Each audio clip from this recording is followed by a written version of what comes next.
Introducing The Fiber, brought to you by Live Oak Fiber. This open forum is meant to inspire, empower, and set the record straight for consumers and better broadband enthusiasts alike. Hi, Trent Edwards. Hi. This is Kimber McCafferty. Thanks for tuning into The Fiber, brought to you by Live Oak Fiber. Today we're joined by Mr. Edwards, who is the president and founder, right, of Mears Broadband? I don't know if founder would be the right word, Okay. but I was employee number one for Okay. Mears Broadband. Okay. Yeah, Mears was an established company, for a long time.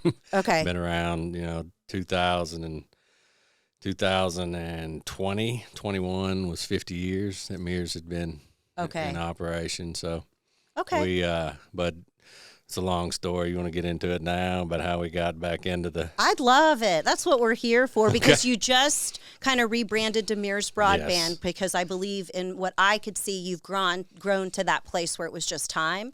So no, I'm here. I want to know a little bit about your background and how you got to where you are today. For those that you don't know tuning in, Mears Broadband is who we work with to deploy all of our fiber here at Live Oak Fiber. So we are in a great partnership, I would say semi-quasi-marriage, if you will. Absolutely. In the way that we work. And that's why I invited Trent here today, because he has a plethora of industry knowledge dating back to 24 years and then some. So no, let's just dive Since in. 95. Okay. You're going to make me do public math here. 28 years. Yes. So how did it all start and how's it going? What a broad question. Wow. Well, first of all, thank you for having me. Thank you.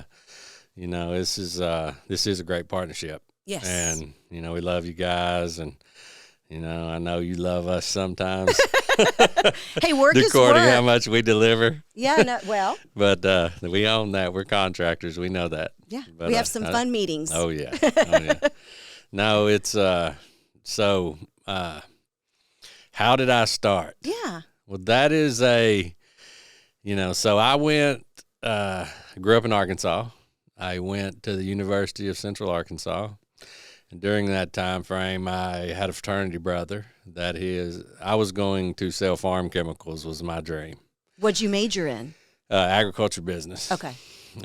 And I don't even know why that was my dream. That just shows you how much education meant to me. I didn't really Sure. care, I guess. Right. I was But just wanted going to end up somewhere. Sure, And successful. And I think the wealthiest man in my little hometown I grew up in sold farm chemicals. That shows you how shallow I was. Okay. But we grow up when we become so self-aware, right, yeah, Trent? it is. But I had a fraternity brother that his dad worked for a telephone company in Memphis, Tennessee called City Signal. And I took a summer job. City Signal became one of the Craig McCaw's companies that he bought in the CLEC days. That became NextLink. Mm-hmm. Mm-hmm. If you guys remember NextLink. I've heard of NextLink, yes. And so I came in right when they became NextLink. I took a summer job climbing telephone poles, doing construction, and the rest is history. It was an absolute accident. That is how I got into this. Had absolutely no desire to do this. Had absolutely no direction to do this. It was an opportunity at the time, and I just saw the dynamic, just motion. Almost of the future, too. Yeah, of the industry. And, and I went from construction into working on the transmission gear. I was a technician in the transmission side. It was just so exciting, and just kind of just went different directions, did different things, and climbed up into leadership. And what was that pivotal moment in your career where you knew you were going to be a telecom guy and you started thriving in certain skill sets that led you to where you are today? What was it that grabbed you? Well, I've had that question asked to me many times, and it probably wasn't the industry. More than it was an individual named Don Hillenmeyer. Okay. And there's people out there that know who Don is, but he was the president of the South region for NextLink, and he was the first person that ever just pulled me out and said, "Hey, I see something in you." He asked me to go to dinner with him one night. If anybody's ever been to Nashville, Tennessee, he asked me to go to dinner at the Stockyards, which is a fancy, back then, this was in 96, which was a, fancy steakhouse. And, where I grew up, that was kind of a big deal. Yeah. And I didn't know what he wanted really. And he just said, basically, I see something in you. Let's develop you. Let's get into this. And, having somebody invest in me at that title, and I'm as ground level as you could possibly be as an individual in the org chart of the company. And that's, if I'm honest, and I'm too old to not be honest at this point, that's what drove me or got me excited about, or quite frankly, believing in myself maybe. Mm-hmm.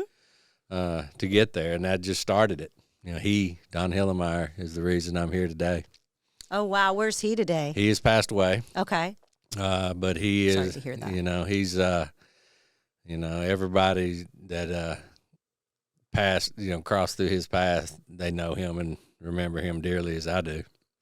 So you start with a job, and I've hung with you before. Now it's just a passion. I mean, Yeah. You know the industry inside and out. You're very, very good at what you do. It's why we're married in business.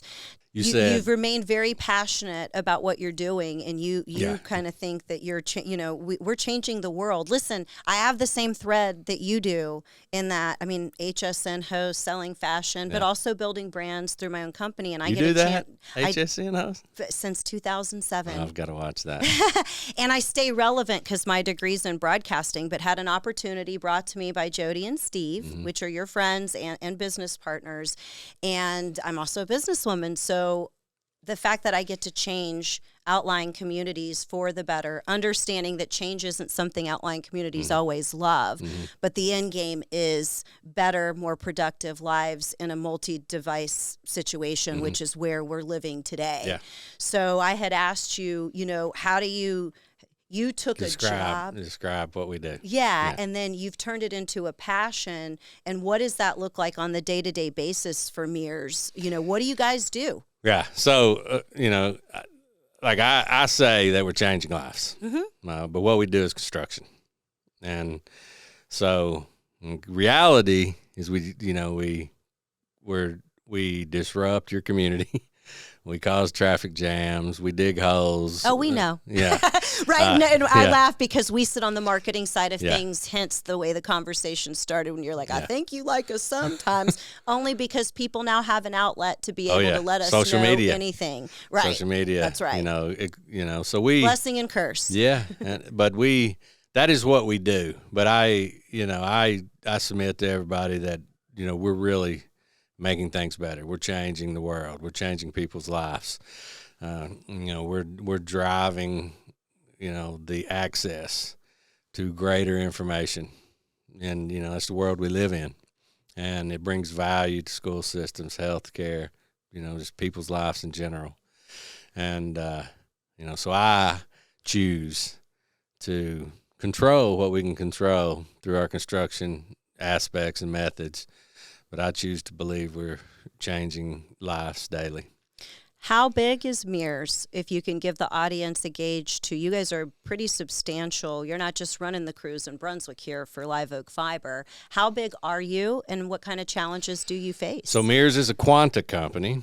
Quanta is a public company, so we do not release, financials in regards to Mears. You can get all of Quanta's companies rolled up, up through that. But I explain Mears as we are a Quanta Services company. Mears is one of the largest operating units within Quanta. I kind of describe Mears as the underground portion of Quanta, because the large, I'd say probably 2/3 of what Quanta does is in the gas and electric area. Okay. 7 years ago, approximately, we were able to enter back in to the telecom sector because Quanta had sold its telecom assets to Dicom, and then we were through the 5-year non-compete, and we were able to come back in. So that's when, through that process, Mears got back into telecom. I was employee 1. We built this, and we're an extremely large player within the telecom space of Quanah. Broadband specific, hence the Mears Broadband. It is broadband, yeah. so you don't do gas or electric or any, but they focus on utilities. Yeah, Mears, like I said, I describe Mears as the underground portion of Quanah, which we do aerial. Don't get me wrong, obviously, because telecom requires that. But Mears is in the gas distribution, underground electric, and the oil fields, pipeline facilities, pipeline integrities. Telecom is just one aspect of Mears. Okay. So what does the day-to-day look like for you? I mean, we work with Brant, so I know some of your players. But what does it look like for you, and what are some of the challenges facing the industries? Understanding you've called out some of them is that some people don't always love change, and what your solution helps bring to market can be disruptive temporarily until that solution is in place for these communities. What else you got? So day to day in my life is chaos. As we were talking about, yes. We, as a contractor, we live and die by the service dollar. Yes. People think we make all this money. We're trying to, always up to something as the contractor. But in reality, our job is to manage risk. That is what we do. And manage risk for you as the customer, manage risk for us as the company, the public that's involved in everything we do through our safety programs, ensuring quality work is done to keep them happy on restoration in their yards, those kind of things, right? Number one thing we hear.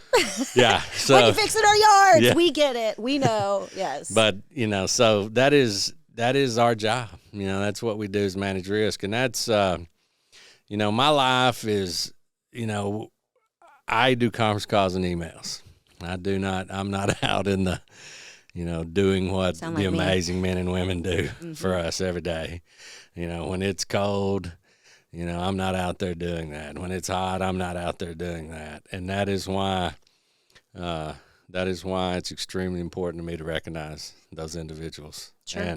And you came from there. Oh, yeah. Which makes you so unique. I love that story. This is where you started. Yeah, I did. I did not finish college. Like I don't have a college degree. I've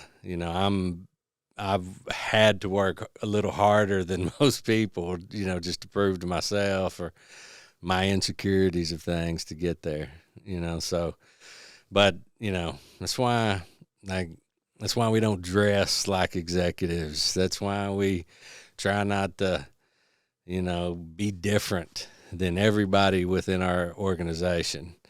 And you don't see a lot of org charts. People know who I am. If you want an org chart within Mears, flip it upside down.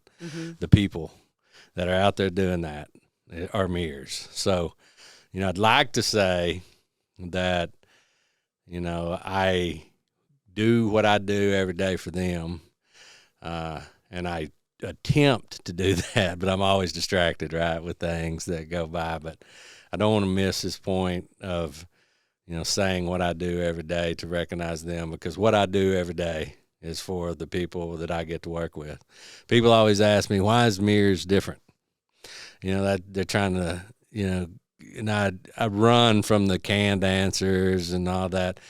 Mears Broadband is different because there's not any of my peers that get to wake up every day and work with the people that I get to work with. And that is why I get up every day, and that is what I attempt to do. And, that's pretty much as simple as I can say. And that includes a bunch of great things and a bunch of nonsense that I have to deal with. Sure. But that is what I attempt to do every day. How'd you meet Jody and Steve? Your two's path in terms of your ideologies is very similar and refreshing and humble. So I want to thank you for your approach to business, because you don't always get to sit down, with executives in jeans and ostrich cowboy boots and have just a normal conversation, which I think makes Live Oak kind of different too. Oh yeah, definitely. It does. And to blend that into how this works is, Steve and Jody, Jody Kraft is our president, Steve Smith is our CRO, and those are the two that you had a pre-existing relationship with, and how this relationship was kind of born. So how'd you get to know them? You two kind of beat to the same drum, and I find it refreshing. Yeah, that's man, that would be. Let's see. How much can you really tell us of how you met them, right? Yeah. I'm trying to. That was probably 8 or 9 years ago, 10 years ago. They, at that time, they had their Ronan Consulting organization, and I was, again trying to do, be creative in the industry, not just be the contractor, not just be, be a little, move to the front of the bus, because as a contractor, we're always the last ones to get an opportunity to bid on something, or, so I've been very passionate about trying to get us at the solution of the problem and how we can help people and provide an answer to their engineering and construction needs and how they can budget that, et cetera. The stuff that happens way before we put a shovel in the ground. Sure. So, this was back when I was younger and trying to be a little more creative, I guess. But I had reached, and I don't know how I can't recall how we were connected, but so I was actually able to get in touch with them and brought them in as a consultant to help me with my idea. Okay, I love it. And, I think they thought I was crazy too, which I wasn't sure that I wasn't crazy. But we put this plan together, and what was so funny is we went and presented it, and everybody tried to tell us that we were crazy, but we weren't. Because here you are. Yeah, we weren't crazy, and we put it together, and we went through a lot trying to get that across the board. And it was, it took, that's when I realized, the intelligence of Steve and Jody and their ability to think like I think. And I don't know if that's right or wrong, but it's comforting, as far as developing an approach to something that's kind of different. It's why I had you here today, because people buy people, essentially, at the end of the day. And I've met a lot of people. I've interviewed a lot of politicians. And one of the things that I work for Steve and Jody, and I'm so humbled to be a part of Live Oak Fiber, but they're really fine men. Yeah. Right? And kind of birds of a feather flock together if you're smart and you've been through enough life. And I've really appreciated their human approach to our mission. And I felt like in the little time I'd spent with you before and kind of tracking your career, you really have this same real approach to the way you do business. I always appreciate it when your Southern drawl comes on, whether it's virtual or not, because you're going to speak pragmatically. And I think that for listeners chiming in or listening in, wanting to know, especially those that have any questions around the disruption that we are causing, the infrastructure that we're bringing these communities for residents and businesses is only a good mission. Yeah. Understanding this slight detour in the distractions that we cause in these communities for such a small amount of time. But I felt like people sitting down and hearing from you, I've had Steve and Jody in here before, really got to see the man behind the business and the other part of what we do, because it's so powerful and you've always been so real in your approach. And I really appreciate it. Well, I don't know if that's a compliment. Yeah. When you said that I was like Jody and Steve, but in a good way. I'm going to tell you something. I always know he's going to shoot straight with me. Yeah. And I appreciate it. Oh yeah. Just we, after that engagement, we actually just stayed in touch.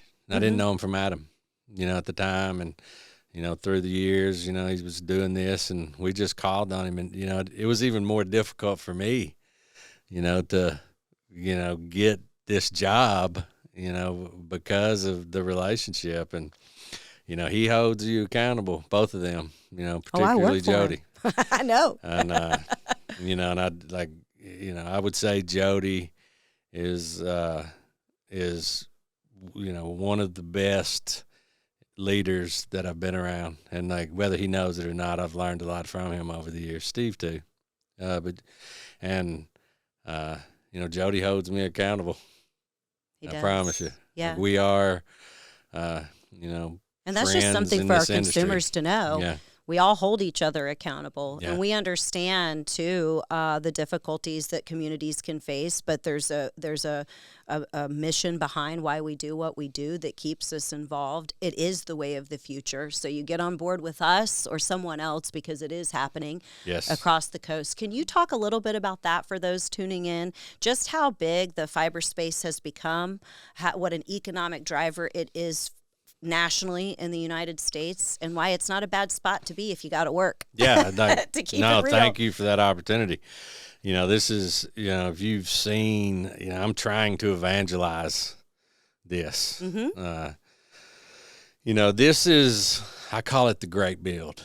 Mm-hmm. Because I think that, I'm 52 years old. I think that this will be the last big hoorah that I'll see in my career. I joined the telecom world in 95, and that was kind of the .com, the CLEC boom, the building out all the metro networks. And that was, a huge opportunity for telecom. That was when a lot of, for what I saw at my age at that time, where a lot of younger folks were coming into the business during a typical transition of, the individuals that had been in telecom forever, and a new exciting thing within telecom, broadband, fiber build outs that, you had a younger group coming in.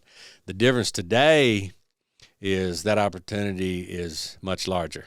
Mm-hmm.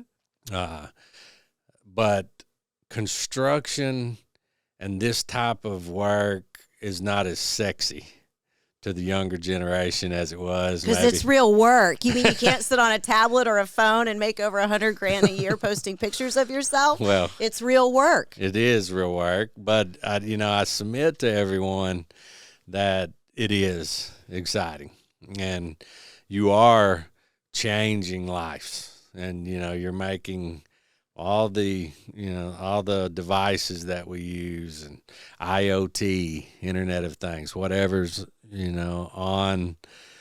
plugged into the network, which is only going to grow. It's only going to grow. Period.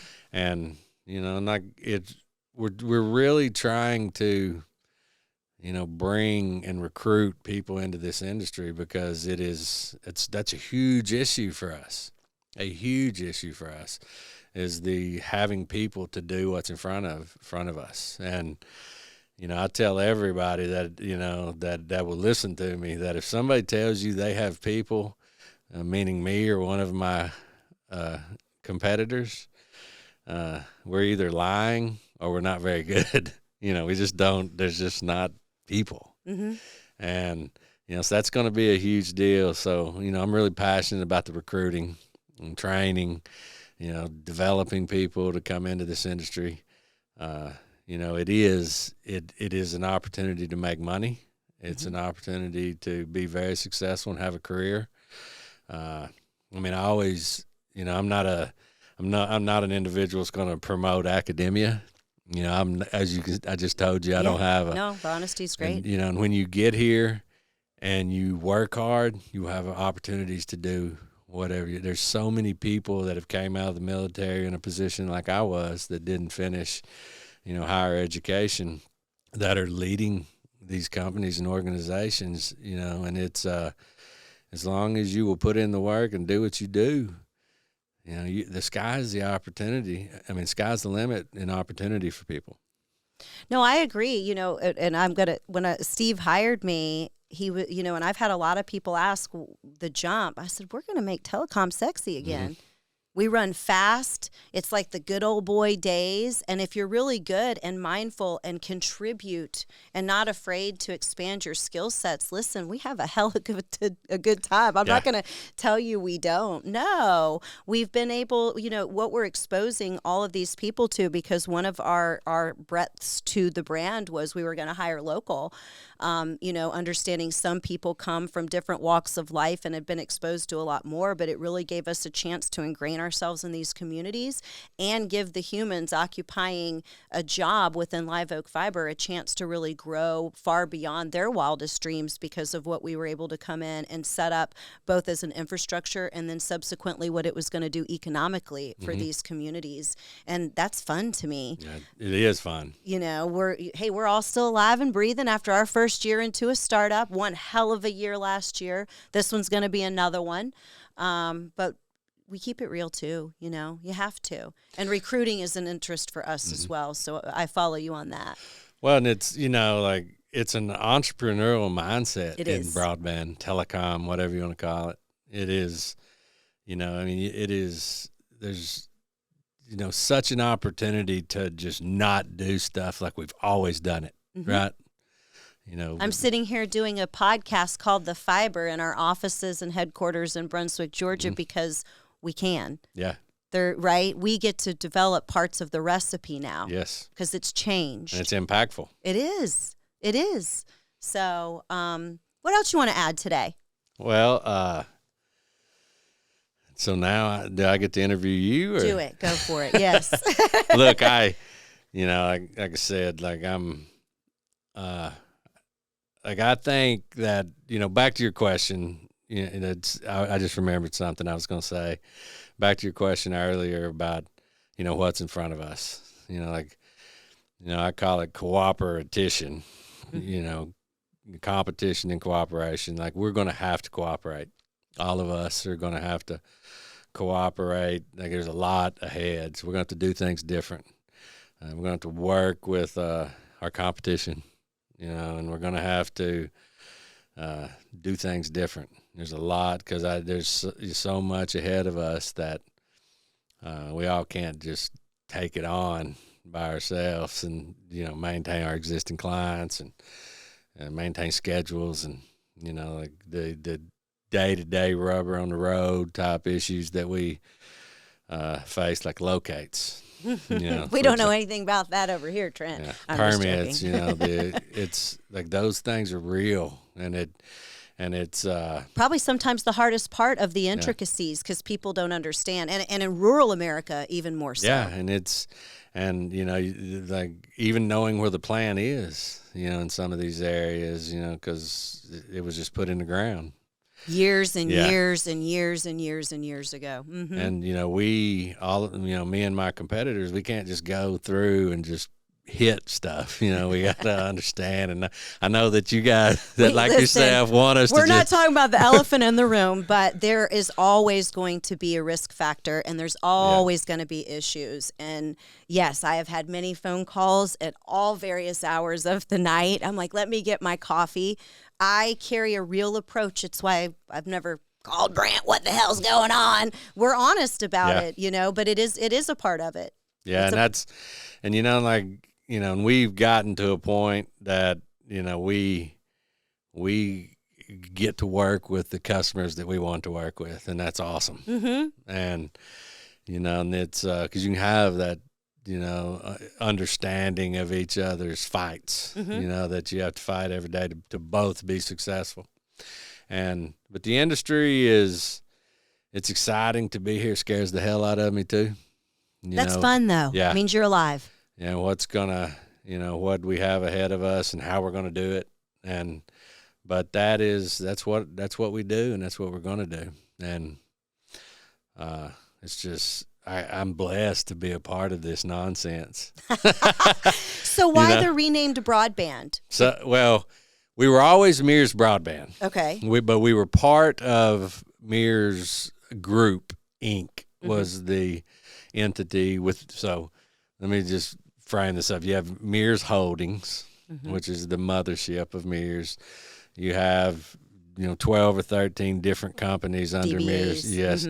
And Mears Group was, the group of companies that are, could be startups, could be specialty service type scenarios, could be regional type. They had a group of companies that were just Mears Group.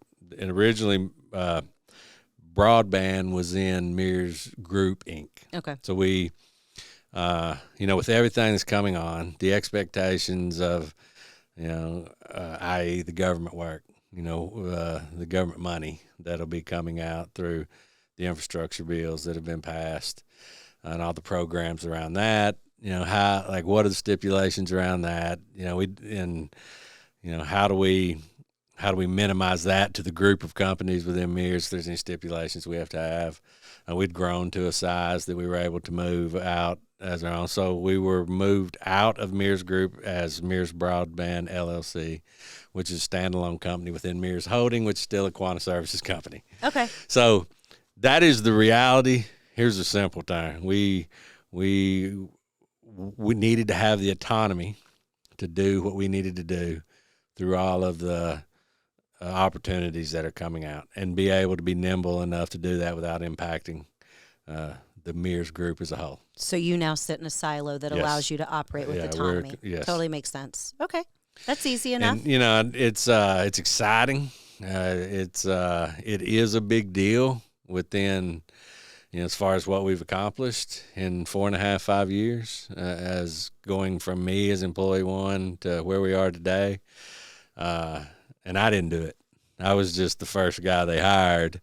This was done by my amazing team, and it is exciting. And it's we're still growing and learning every day. And busy. Very busy. Well, I thank you for coming in and Thank talking you. to us today. I think it was impactful, and people get to see the man behind the Mears Broadband. I hope I don't brand. let them down. You won't. No. Nothing wrong with the human approach to all of it. And I'll end it on this, because we didn't really kind of just shoot it for what it is. We're only as good as the plans we're given. Yeah. And so where I've got your back is sometimes there is human error, because we are all human.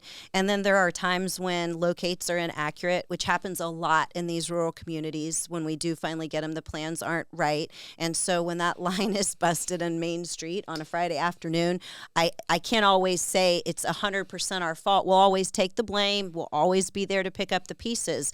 But there's so many moving parts than what people realize before they kind of shoot the messenger with all this stuff. Oh yeah, and at the end of the day, we're the contractor and we own that, and I appreciate that. Yeah. But that's the beauty of partnership, right? People, I deal. Again, I'm the contractor. Mm-hmm. I mean, no one ever tells us when we do a good job. They always tell us when we mess something up, and we always will. I mean, it's just the life we live. But, people throw that word partnership around constantly, but it has different definitions, right, of who's really in the partnership. But this has been a great partnership, and we're not going to let you down, and thank you for the opportunity. Thank you for tuning in. To learn more about Live Oak Fiber, visit liveoakfiber.com and feel the flow.